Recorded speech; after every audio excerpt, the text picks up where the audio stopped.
Добрый вечер, дамы и господа. Sizlar bilan Mo'ylovli tog'a. Ko'pchilik so'rovlariga binoan bu videoni ishlab chiqarishga qaror qildim. Ko'pchilikda Steam o'yinida sketchat qilish olmayapti ekan, ya'ni net sajinini internet degan yozuv chiqyapti ekan. Buni yo'li bor. Men sizlarga o'rgataman, sizlar esa obuna bo'lib qo'yinglar. Steamga kiramiz va Steamdagi Best Kitkali o'yinni qidirib topamiz. Xo'p, menga hozir dalli moment qanaqa o'yin kerak? PK simulyator o'yinga qiziqib qoldim. Mana kirib ko'ramiz. Qaranglar. Narxi $10 ekan. Bu hozir sketchat qilishda o'rgatmayman. Bundan oldingi videoyimda bor. Kirib ko'rsalaring bo'ladi qanday sketchat qilishda. Hozir shunchaki tezlashtirib yuboraman.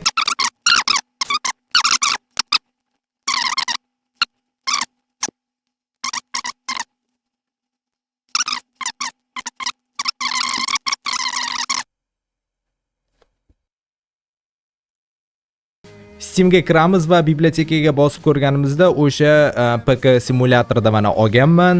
Tekinga oldim, ko'rib turganlaringni hammani guvohi bilan va zagruzkani bosib ustanovka qilayotganimda ko'pchilikda bo'ladigan muammo, ya'ni соединение net internetda deyapti. Xullas, net соединение s internetim.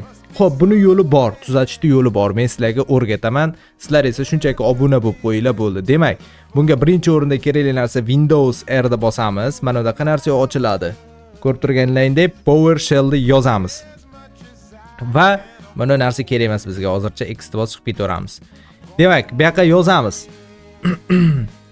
Xuddi shu narsani men описаниyaga yoki kommentariyaga tashib qo'yaman. O'zlaring kopировать qilib olasizlar. Menda Telegram balobatlarga kiringlar, yaqutinglar deb o'zimning narsamga jo'natavermayman. Shunchaki описание yoki kommentariyadan olasizlar. Va buni yozishimizdan oldin mana qaranglar. Ctrl V qilib kopировать qilib tashlashimdan oldin antivirusimni o'chiribman. Chunki antivirus bo'lsa ishlamaydi. Oldindan aytib qo'yay. Antivirusni o'chirib keyin qilishlaring kerak. Menda antivirus yo'qligi uchun zashitani o'chiribman. Windowsda o'ziniki. Bu ham antivirus donosiga kiradi. Mana hammasini o'chirdim. Ko'rib turganlaringdek. Ana endi mana buni enterni bosib yozuvdan keyin ko'rib turganlaringdek mana bunaqa yozuvlarda birinchisini bosamiz. 1. Ko'rdilaring, 1 da bosdim. Va ID ni so'rayapti. ID si kerak bizga. Steamga kiramiz. Xuddi shu o'yinni ID sini olamiz. Qaranglar. ID sini qayerdan olamiz? Mana stranitsa magazinga kiramiz. Xuddi o'sha yerga. ID si mana. Xuddi kopировать qilib olishlaring yoki kopировать qilib mana yerga yozib olsalaring bo'ladi. Eng osoni. Tak 621 060. Mana. Shuni shunday olasizlar. Ctrl S ni bosib kopировать qilib voy, zashtag emas, qani u PowerShell'ga kiramiz, ID-sini yozamiz. Ko'rdilaringmi? Enter'da bosamiz va mana bu narsa to'lishini kutishimiz kerak. Mana, sekin-sekin bo'lyapti, ko'rib turganlaringdek.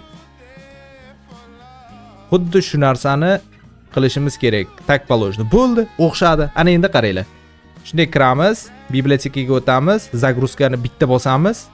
Qaranglar endi. 3 2 1 zagruzka ketdi. Mana ko'ryapsizlarmi? Ishga e'tibor beringlar, zagruzka bo'layapti. Mana zagruzka bo'layapti. Hammaga rahmat, obuna bo'lib qo'yinglar. Sizlar bilan Mo'ylovli tog'a bo'ldi. Yana qanaqadir tushunmagan narsalar bo'lsa kommentga yozinglar. Men albatta u haqida yana bitta video chiqaraman. Bosinglar. Ya, to'xtanglar. 100% bo'lsin. O'yinga kirib ko'rsataman.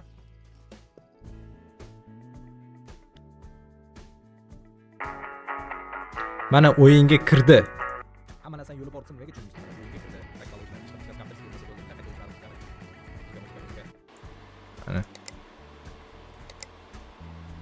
O'yinga kiradi.